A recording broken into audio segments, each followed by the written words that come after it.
আসসালামু আলাইকুম বন্ধুরা। আজকের ভিডিওটা একটু অন্যরকম। আমরা যারা গৃহিণী তাদের জীবনযাপন নিয়ে কিছু কথা বলবো। দিন শুরু হয় পরিবারের যত্ন নিয়ে, আর রাত শেষ হয় সবাইকে শান্তিতে ঘুম পাড়িয়ে। মাঝখানে থাকে রান্না, পরিষ্কার পরিচ্ছন্নতা, বাচ্চাদের যত্ন আর অনেক গল্প। তো চলুন দেখি একজন গৃহিণীর এই শীতে কি ব্যস্ততার দিন কাটে। এসব নিয়ে আজকের আমাদের নতুন গল্পটি শুরু হয়ে যাচ্ছে। তো কেমন আছেন আপনারা সবাই? আশা করছি ভালো আছেন। আল্লাহর অশেষ রহমতে আমিও ভালো আছি, আলহামদুলিল্লাহ। তো আজকের আমার ভিডিওটি শুরু করেছি সকাল থেকে। সকালের শুরুটা সবসময় একটু তাড়াহুড়োর, তবে আজ সকালটা কিন্তু একটু ধীর গতিতেই শুরু হয়েছে। কারণ বাচ্চাদের লেখাপড়া শেষ, এক্সাম শেষ, এখন তো আর আমার কোনো টেনশন নেই। তো ধীরে ধীরে ঘুম থেকে উঠে সকালবেলা আমার প্রিয় খিচুড়িটা খেয়ে নিলাম। সাথে ছিল ডিম পোচ এবং শশা। শীতের দিনগুলি যেমন আরামদায়ক, তেমনি একটু প্রস্তুতি না নিলে এই সময়টা অনেক ঝামেলারও হয়ে যেতে পারে। তাই আজ আমি শীতের কিছু জরুরি কাজ আর আমার অভিজ্ঞতা শেয়ার করব, যাতে আপনাদেরও শীতটা হয় আরামদায়ক এবং আনন্দময়। শীতের শুরুতেই আমি প্রথম কাজটা করি, লেপ কম্বল এগুলো রোদে দিই। এতে গন্ধ এবং ভেজা ভেজা ভাব দূর হয়ে যায়। যদিও আমি উঠিয়ে রাখার সময় ন্যাপথলিন দিয়েই উঠিয়ে রাখি, কিন্তু একটু রোদে না দিলে কেমন জানি আমার শান্তি লাগে না। আর পরিষ্কার কভার লাগিয়ে ধুলোবালি কম জমে, আর ঘুমটাও আরামের হয়। তো যদিও এবার আমি লেপ বের করি নাই, কম্বলগুলোই বের করে নিয়েছি শীতের জন্য। ভেবেছি কম্বলগুলো অনেক দিন ধরে উঠিয়ে রেখেছি, এবছর কম্বলগুলোই ইউজ করি। এই যে এটা আমার ছোট বাবুটার কম্বল, এটা ওর জন্য, এবং আমার সব কম্বলই কিন্তু ডবল পার্টের হয়ে থাকে। রোদে দেওয়ার পর এগুলো নরম এবং গরম হয়ে যাবে। উত্তরবঙ্গের শীত সম্বন্ধে যাদের ধারণা আছে তারা তো জানেনই যে উত্তরবঙ্গবাসীদের শীতটা কিন্তু একটু বেশিই লাগে। কারণ অন্যান্য সব জেলার তুলনায় এদিকে শীত একটু বেশিই পড়ে। তো যার জন্য লেপ কম্বলগুলো ভালো করে শুকিয়ে রোদে দিয়ে ইউজ করলে অনেক আরাম পাওয়া যায়। অনেকে তো প্রতিদিন রোদে লেপ গরম করে থাকেন, যাতে পরে ইউজ করলে আরাম পাওয়া যায়। তো যদিও বা আমরা রেগুলার রোদে কম্বল লেপ এগুলো গরম করি না, তারপরেও যেহেতু আজকে থেকে ইউজ করব, তো আজকে থেকে রোদটা ভালো করে দিয়ে নিলাম। কারণ এতদিন কিন্তু আমরা পাতলা কাঁথাতেই দিনটা কাটিয়ে দিতে পেরেছি, কিন্তু ইদানিং শীতটা একটু বেশিই লাগছে সবার। তো যার জন্যে কম্বলগুলো বের করে রোদে দিয়ে নিলাম। আর এরপরই আমি কিন্তু আমার দুপুরের রান্নাটা করে নিচ্ছি। আজকে আমি রান্না করব দেশি মুরগির মাংস। তো এই জন্যই আমি কিন্তু মশলাগুলো দিয়ে সমস্ত মুরগির মাংসগুলো ভালো করে মাখিয়ে দিচ্ছি। সব মশলা দিয়ে মাখিয়ে দিচ্ছি। আমি একটু মাখিয়ে রান্না করাই পছন্দ করি। অনেক আপুরাই বিভিন্নভাবে রান্না করে থাকেন। কিন্তু আমি কিন্তু বেশিরভাগ সময় যেকোনো মশলা বা মাছ একটু মাখিয়ে দিয়ে রান্না করাই পছন্দ করি। আমার এভাবে রান্না করতে ইজি লাগে, আবার টেস্টটাও আমার মনে হয় অন্য রকমের থেকে এভাবেই ভালো আসে। শীতের দিনে কম্বল, লেপ, বিছানার চাদর অবশ্যই কিন্তু মাঝে মাঝে রোদে দেওয়া উচিত। এতে ঠান্ডা ভাব চলে যায় আর ধুলোবালি দূর হয়। আর যারা খুব বেশি ঠান্ডায় ভোগেন তারা কিন্তু গরম পানি এবং উলের কাপড় ব্যবহার করতে ভুলবেন না। আমাদের গ্রামের মানুষদের শীতের সাথে যুদ্ধ করা আলাদা কিন্তু একটা মজা আছে। কেউ আগুন জ্বালিয়ে পিঠা বানাচ্ছে, কেউ আবার লেপ তোশক রোদে দিচ্ছে।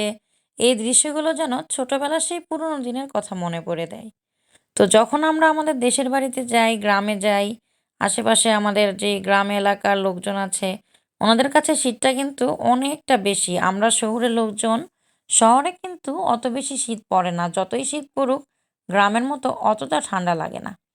কিন্তু গ্রামাঞ্চলে কিন্তু প্রচুর ঠান্ডা পড়ে। আমাদের যাদের বয়স্ক দাদি, দাদু, নানি, নানু, বাবা, মা গ্রামে থাকেন, তাদের কিন্তু শীতে খুব কষ্ট হয়।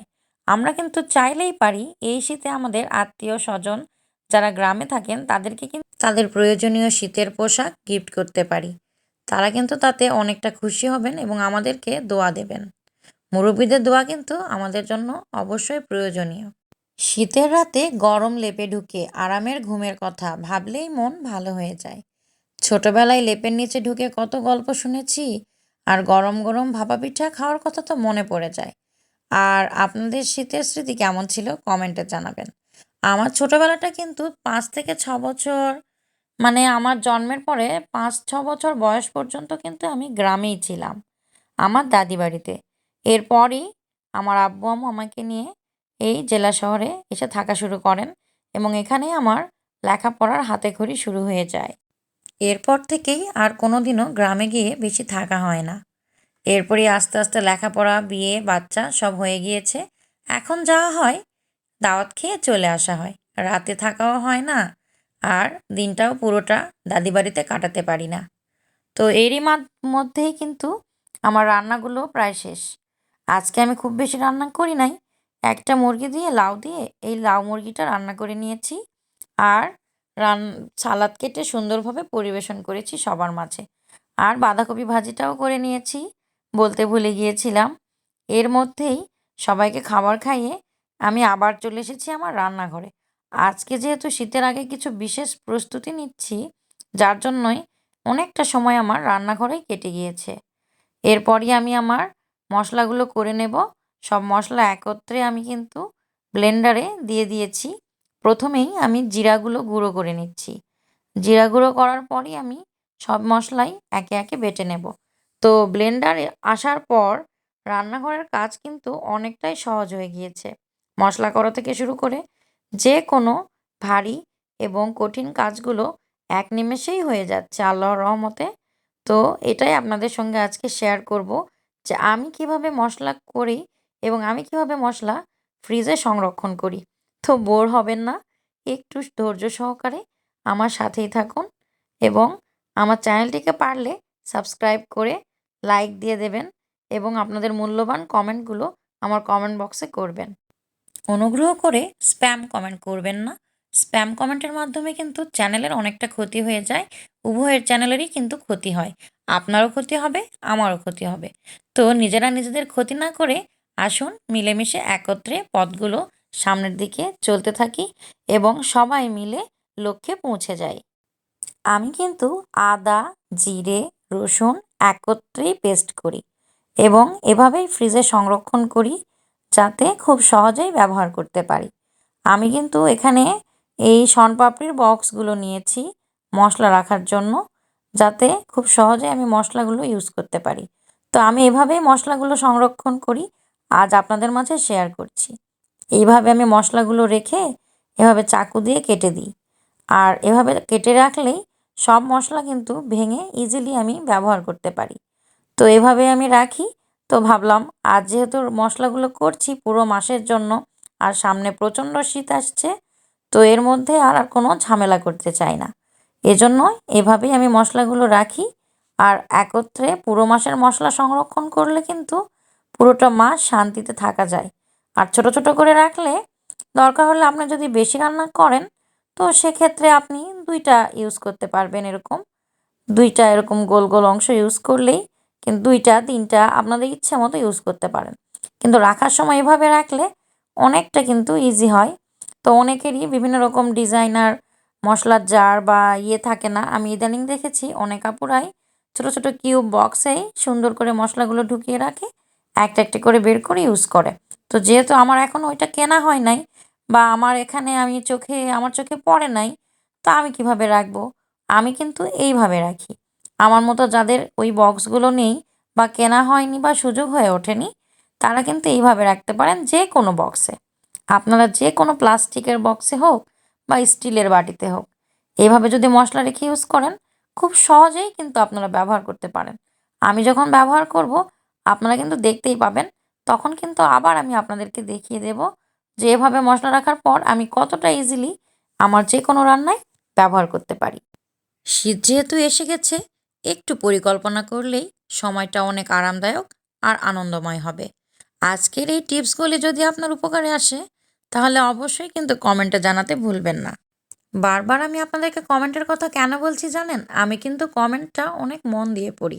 কমেন্ট পড়তে আমার খুব ভালো লাগে এবং কমেন্ট করতেও আমার খুব ভালো লাগে। কিন্তু অনেক সময় ব্যস্ততার কারণে বাচ্চাদের ঝামেলায় কমেন্টটা ভালো করে করা হয়ে ওঠে না। অনেক চ্যানেলেই আমি কিন্তু তখন লাভ রিঅ্যাক্ট করে রাখি। কিন্তু তাতে কিন্তু আপনারা ভুল বুঝবেন না। লাভ রিঅ্যাক্ট দিয়ে রাখলেও আমি কিন্তু আপনাদের পুরো ভিডিওটাই অন করে দেখার চেষ্টা করি এবং পুরোটাই দেখি।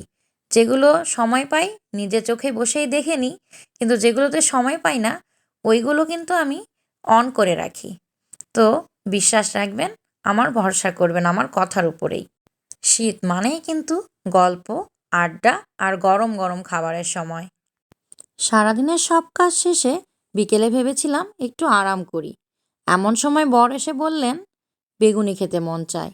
তো আর কি, যখন আবদার করেছে তখন তো বানাতে হবেই। আজকের ভিডিওতে দেখাবো খুবই সহজেই কিন্তু আমি বেগুনিগুলো বানিয়ে ফেলেছিলাম এবং বাড়ির সবাই মিলে খুবই ভালোভাবেই এই বেগুনিগুলো উপভোগ করলাম। বেগুনি বানানোর জন্য কিন্তু বেশি কিছু লাগে না। আমি নিয়েছি কিছু বেগুন, সেগুলো পাতলা পাতলা করে কেটে নিয়েছি। আর ব্যাটার তৈরি করেছি বেসন, চালের গুঁড়ো, লবণ, হলুদ, মরিচ গুঁড়ো। এগুলো দিয়েই খুব সুন্দর করে ফেটিয়ে নিয়েছি। এরপর পাতলা পাতলা করেই ভেজে নিচ্ছি আজকের বেগুনিগুলো। ওমা দেখুন, কি সুন্দর ফোলা ফোলা বেগুনি হচ্ছে। গরম তেলে সোনালি রং ধরলেই তুলে নিচ্ছি। গন্ধটা এত সুন্দর লাগছে যে মনে হচ্ছে একেবারে সব খেয়ে ফেলবো। এখন সময় বেগুনের সাথে জম্পেশ আড্ডার। বর তো বড্ড খুশি কারণ ওর আবদার পূরণ হয়েছে, আর আমিও খুশি কারণ এই সহজ রেসিপিতে পুরো পরিবার মজা নিচ্ছে। এই ধরনের ছোট ছোট আবদারই তো সংসারের মজা। কখনো বর বেগুনি খেতে চায়, তো কখনো পেঁয়াজি। আপনারা কি এমন আবদারের মুখে পড়েন? আজকের বিকেলের বেগুনির আড্ডা এবং গল্প কিন্তু এইখানেই শেষ। সবাইকে নিয়ে মজা করে বিকেলটা বেগুনি দিয়ে কাটিয়ে দিলাম। একজন গৃহিণীর জীবন মানে শুধু কাজ আর দায়িত্ব নয়, এই জীবনের প্রতিটি মুহূর্তে ভালোবাসা, যত্ন আর আনন্দ মিশে থাকে। তাই নিজেকে ভালোবাসুন, নিজের কাজ উপভোগ করুন আর পরিবারের জন্য সেরাটা দিন। আজকের ভিডিও যদি আপনাদের ভালো লেগে থাকে তাহলে অবশ্যই লাইক, শেয়ার আর সাবস্ক্রাইব করতে ভুলবেন না। দেখা হবে কোনো নতুন ভিডিওতে। ততক্ষণ পর্যন্ত সুস্থ থাকুন, ভালো থাকুন। আর যারা এতক্ষণ আমার ভিডিওর সঙ্গে ছিলেন তাদের সবাইকে অসংখ্য ধন্যবাদ এবং অফুরন্ত ভালোবাসা। আসসালামু আলাইকুম। আল্লাহ হাফেজ।